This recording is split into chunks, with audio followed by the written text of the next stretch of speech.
Hi guys, my name is Patrick Sullivan and I'm the University Registrar here at UMass Amherst. I'm creating this video to try to explain the changes that have been put in place for elective pass-fail this spring 2020 semester, and I'm hoping that this video will help you navigate those changes and give you some strategies to decide which classes that you might want to change to elective pass-fail. So let me talk about elective pass-fail grading. Elective pass-fail grading is eligible for students to select in undergraduate courses and in 500 level courses. The mechanics of this is that the instructor reports a letter grade. At the time that we post grades, we compare that grade to the overall GPA of the student, including the GPA of the current term. If the letter grade improves the overall GPA, it's recorded as a letter grade and is included in the GPA. If the letter grade does not improve the overall GPA, then it's recorded as a P grade. Now, it's important to note that this is not the end-all be-all. Students have the selection to change whatever happens prior to 6 months post-graduation. The mechanics of this change depending on the situation of the student.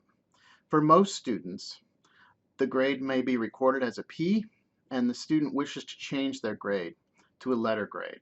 This can happen for a number of reasons, not limited to, but also including things like medical school applications. There are accrediting bodies that require letter grades for certain courses. Students can go in and revoke those P grades in Spire. So they go to the Revoke Pass Fail page, which I'll show you in a little bit, and they can change that, revoke the pass fail, and they'll get the letter grade and on the transcript, and it'll be included in their GPA. If the grade was recorded as a letter grade and the student wishes to change it to a P grade, they're going to have to contact the registrar's office. This happens much less in normal semesters, but obviously this is not a normal semester, so there may be more of this activity with the increase in the number of EPF courses that students will select. Other details to note: students now have until April 29th, 2020 to select elective pass-fail grading. They can revoke pass-fail grading and Spire, as I said, until 6 months post-graduation. If they do not select elective pass-fail grading by April 29th, they cannot select to have a P grade. This is an important point and one that I'll reiterate a little bit later in a few minutes. The ARR will include courses taken as pass-fail in spring 2020 only, as fulfilling general education major and minor requirements. This took a little bit of programming on our side, but it's all done, and these courses should show up properly in the ARR. Some classes are not eligible for elective pass-fail grading. Courses that are in mandatory pass-fail are already considered pass-fail grades, and in those courses, students will receive P grades or F grades as they always would. 5 college classes are not available to change in the page. We will be receiving letter grades from the other 5 colleges, and students can contact us after grading to change them to P grades if they so desire.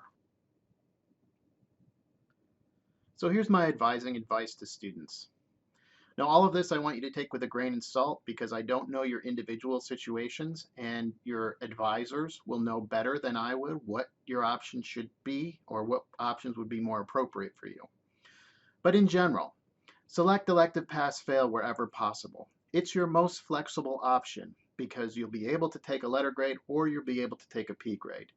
If you do not select elective pass-fail, it will limit your options because you will not be able to take a P grade at the end of the semester.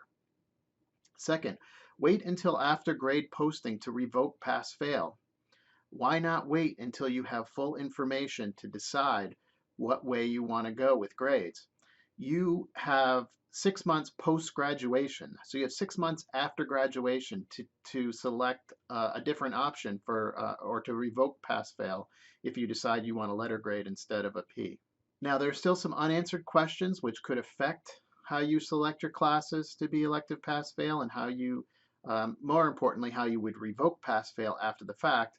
But we're still working out some of those details like academic standing and Dean's List criteria. Once we figure that out, we'll let you know, and then you can, again, with full information, you'll be able to make the most informed decision with your advisor. Now, if you have any questions regarding any of this, please contact your advisor or academic deans. They're going to be the ones that can individually assess your situation and what makes the most sense for you. Thanks for listening. I hope you guys have a great rest of the semester, and please stay safe.